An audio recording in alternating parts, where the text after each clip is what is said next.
지금부터 들려드릴 이야기는 조선 후기 관아 기록에서 이름이 지워졌다고 전해지는 사건입니다. 사람들은 이 이야기를 이렇게 부릅니다. 아이를 판판. 그리고 이상하게도 이 이야기를 끝까지 들은 밤에는 누군가 문을 한 번 더 잠갔다고 합니다. 본격적으로 시작하기 전에 구독과 좋아요 한 번씩 부탁드립니다. 그리고 지금 어디서 이 이야기를 듣고 계신지 댓글로 남겨주시면 감사하겠습니다. 그럼 시작하겠습니다. 고을에서 제법 이름난 집안이었습니다. 대대로 글을 읽고 벼슬길을 꿈꾸던 집. 하지만 그 집 사랑채에는 그날 밤 호롱불이 이상하게도 늦게까지 꺼지지 않았습니다. 불빛 아래 두 사내가 머리를 맞대고 앉아 있었습니다. 한 사람은 집안의 주인하니 형이 죽고 나서 모든 것을 차지한 남자. 사람들은 그를 김진사라고 불렀습니다. 다른 한 사람은 비단 옷을 입었지만 눈매가 장사꾼 같았습니다. 도박판에서 굴러먹은 사람 특유의 감추지 못하는 냄새가 있었습니다. 그 사내가 웃었습니다. 진사나리. 이번 판은 제가 확실히 서게 해드리겠습니다. 김진사가 술잔을 한 번에 비웠습니다. 확실히? 확실하면 됐지. 사내가 낮은 목소리로 덧붙였습니다. 그런데 혹시라도 패가 서지 않으면요. 김진사가 인상을 구기며 물었습니다. 뭘 원하나? 그 사내가 천천히 아주 천천히 말했습니다. 사람 하나입니다. 그 집에 얹혀 사는 그 조카들 말입니다. 김진사의 입꼬리가 비틀렸습니다. 그깟 것들. 그는 망설이지 않았습니다. 좋다. 오늘 밤 패가 서면 내가 갚고 패가 서지 않으면 아이를 넘기지. 그 순간 그 방 문틈 밖에서 누군가 숨을 삼키는 소리가 났습니다. 문틈 밖에는 아이가 있었습니다. 12살 서와 8살 서량. 자매는 형의 죽음 이후 이 집에 얹혀 살게 된 신세였습니다. 따뜻한 방은 사랑채에만 있었고 자매가 자는 행랑방 바닥은 겨울이면 냉골이나 다름없었습니다. 그런데 그날 밤 서아가 우연히 들었습니다. 패가 서지 않으면 아이를 넘긴다. 서아는 그 말을 이해하지 못했습니다. 하지만 다음 말이 서아의 숨을 먹게 했습니다. 걱정 마십시오. 오늘은 사람 하나 빠지는 판으로 만들 테니. 사람 하나 빠진다. 서아는 그 말이 돈을 잃는다는 뜻이 아니라는 걸 본능적으로 알았습니다. 그 순간 서아의 머릿속에 한 가지 생각만 남았습니다. 도망쳐야 한다. 오늘 밤 당장. 서아는 뒷걸음질 치며 돌아서려 했습니다. 그런데 마침 김진사가 방을 나섰습니다. 내가 잠깐 다녀오마. 넌 술이나 지키고 있어라. 방 안에는 도박 사내가 혼자 남았습니다. 술기운에 고개가 꺾이고 코를 골기 시작했습니다.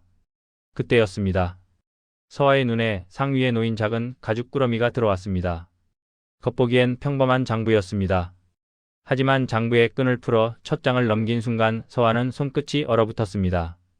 거기엔 돈의 기록이 아니었습니다.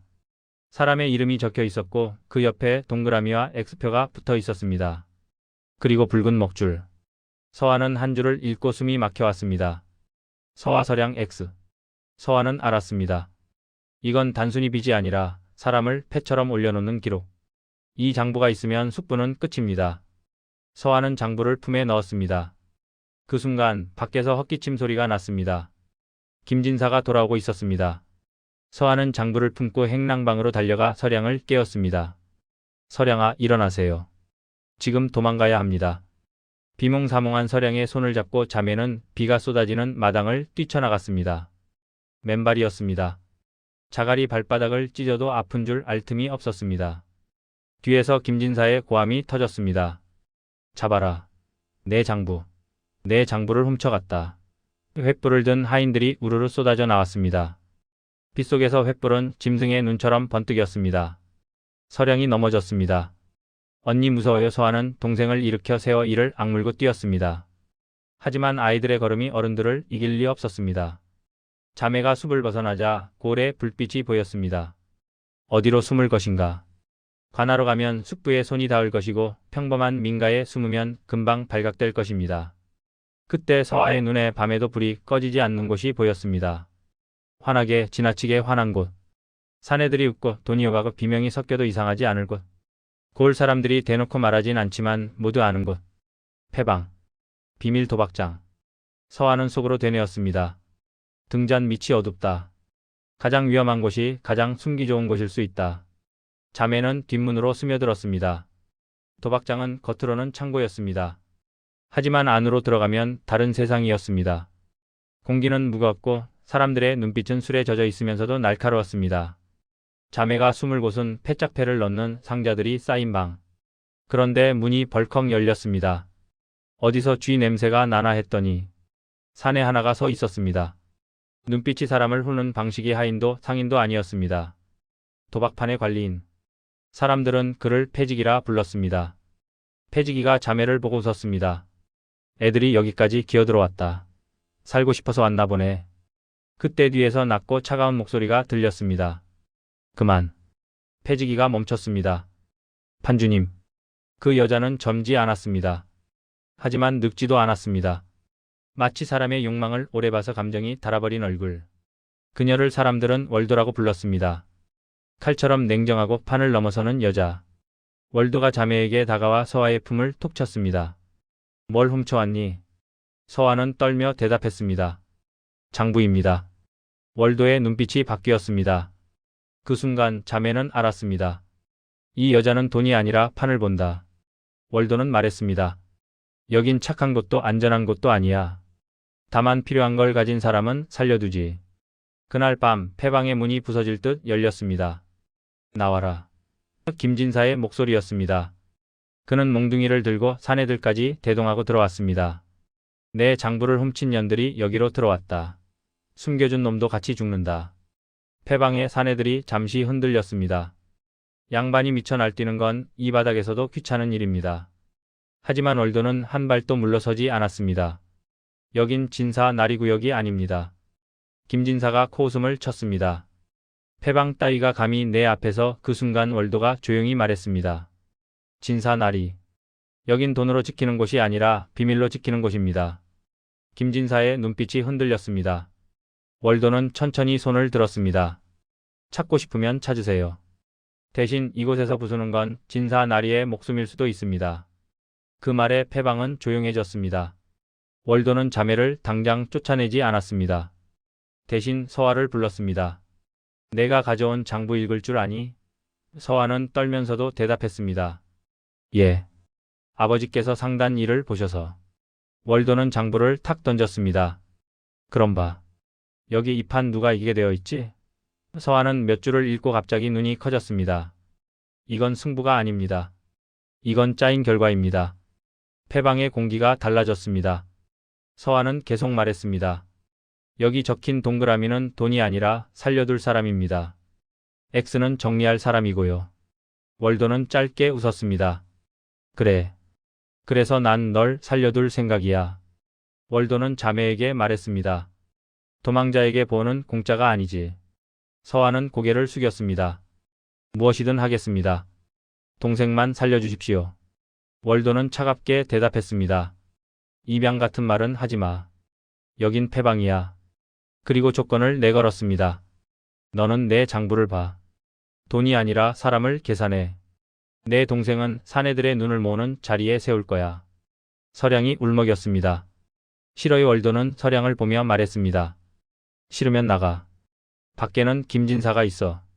서량은 더 말하지 못했습니다. 월도는 마지막으로 이렇게 말했습니다. 기억해. 여기선 사람도 패야. 하지만 패가 판을 뒤집을 수도 있어. 며칠이 흘렀습니다. 서아는 장부를 읽고 패방의 흐름을 배웠습니다. 서량은 춤과 소리를 배웠습니다. 다만 기생집의 춤이 아니라 도박판을 멈추게 만드는 눈빛과 동작을 배웠습니다.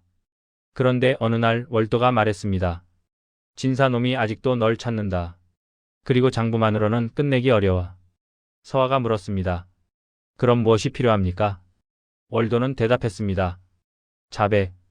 그리고 관아 이름이 들어간 상납 증거. 서아는 알았습니다. 다시 그 집으로 들어가야 합니다. 서아는 이를 악물었습니다. 가겠습니다. 그 밤 자매는 비에 젖은 담을 넘어 예전 그 집 뒷마당으로 들어갔습니다. 하인들은 술에 취해 있었습니다. 하지만 한 명이 짐승처럼 예민하게 잠을 자고 있었습니다. 자매는 숨도 쉬지 않고 사랑채로 스며들었습니다. 서아가 찾는 건 금고가 아니었습니다. 관아로 들어가는 길목. 숙부의 상납기록. 서아는 숨겨진 벽장을 열었고 그 안에서 작은 봉투를 발견했습니다. 봉투 속에는 관아 이방의 인장이 찍힌 쪽지가 있었습니다. 매월 초하루 폐방에서 들어오는 은전 이방이 수령할 것. 서아는 손이 떨렸습니다. 이건 판을 끝낼 수 있습니다. 그때 마루가 울렸습니다. 불 켜라. 김진사의 목소리였습니다. 그가 돌아오고 있었습니다. 자매는 숨을 곳을 찾았습니다. 뒤주가 아니라 폐방에서 늘 보던 패짝 상자처럼 크고 깊은 나무 괴짝이 있었습니다. 그 속으로 들어갔습니다. 밖에서 김진사가 씩씩거렸습니다. 느낌이 이상하다. 누가 들어온 냄새가 나. 김진사는 바닥을 보다가 진흙 자국을 발견했습니다. 그 자국은 괴짝 앞에서 멈췄습니다. 김진사가 천천히 괴짝으로 다가왔습니다. 거기 있지. 그리고 괴짝 뚜껑이 삐걱이며 열렸습니다. 횃불이 쏟아졌습니다. 서아와 서량이 드러났습니다. 김진사의 얼굴이 찢어질 듯 일그러졌습니다. 잡았다. 김진사는 서아의 품을 뒤졌습니다. 서아가 증거봉투를 감춘 걸 본능적으로 알아챘기 때문입니다. 서아는 버텼습니다. 서량은 울었습니다. 하지만 김진사는 냉정했습니다. 사람은 돈으로 사고 죄는 돈으로 덮는다. 그때 서아가 말했습니다. 숙부님, 폐방에서 그 말도 하셨죠. 김진사가 멈칫했습니다. 서아가 낮게 말했습니다. 사람 하나 빠지는 판이라고. 김진사의 얼굴에서 피가 사라졌습니다. 그는 처음으로 깨달았습니다. 자기 말이 자기 목을 조를 수 있다는 걸. 그때 밖에서 거친 발소리가 들렸습니다. 문 열어라. 월도였습니다. 폐방의 사내들이 집을 포위한 겁니다. 월도는 말했습니다. 진사 나리. 아이들은 내 패입니다. 김진사가 비웃었습니다. 패? 여긴 내 집이다. 월도는 대답했습니다. 내가 말했죠. 여긴 돈으로 지키는 곳이 아니라 비밀로 지키는 곳이라고. 월도는 김진사를 죽이지 않았습니다. 그 대신 김진사가 가장 잘 아는 곳으로 끌고 갔습니다. 폐방. 그리고 연애처럼 꾸민 자리. 월도는 김진사 앞에 술잔을 놓았습니다. 진사 나리 아이 돌려받고 싶으면 한잔 하시죠. 김진사는 경계했지만 결국 술을 마셨습니다. 그는 술만 들어가면 입이 가벼워지는 인간이었습니다. 월도가 부드럽게 물었습니다. 진사 나리. 그날 형님은 왜 그렇게 갑자기 돌아가셨죠? 김진사가 비틀 웃었습니다. 멍청한 형님이 비소 한 줌에 핏 같지. 그 순간 병풍 뒤에서 사또가 걸어 나왔습니다. 방금 뭐라고 했느냐? 김진사의 얼굴이 하얘졌습니다. 사또는 증거봉투와 상납 쪽지를 확인했고 폐방과 가나의 연결고리가 드러났습니다. 김진사는 포승줄에 묶였습니다. 그는 끝까지 말했습니다. 돈 드리겠습니다. 돈으로. 하지만 사또는 차갑게 답했습니다. 돈으로 사람을 사고 팔았지. 이젠 내 목숨이 값이 될 것이다. 그날 폐방에 앉아있던 사내들 중 많은 사람이 함께 끌려갔다고 합니다. 누군가는 말합니다. 그 판에서 이긴 사람도 진 사람도 결국 다 졌다고. 승자는 없었다고. 며칠 뒤 폐방은 문을 닫았습니다. 지도에도 없는 곳이었으니 없어진 것도 기록되지 않았습니다. 서아와 서량은 양반가로 돌아갈 수 있었습니다. 하지만 서아는 월도에게 말했습니다. 돌아가면 또 누군가의 패가 됩니다. 전 제 판을 만들겠습니다. 서량도 말했습니다. 저도요. 저는 사람 마음을 붙잡는 소리를 하겠습니다. 월도는 잠시 침묵하다가 짧게 웃었습니다. 좋아. 그럼 너희가 판을 만들어. 난 그 판을 지켜주마. 그날 이후 골 사람들은 가끔 이런 말을 했다고 합니다. 폐방이 사라진 자리에 밤마다 등불이 하나 켜진다. 그리고 그 등불 아래에서는 돈이 아니라 사람이 다시는 팔리지 않게 누군가가 장부를 보고 있다고.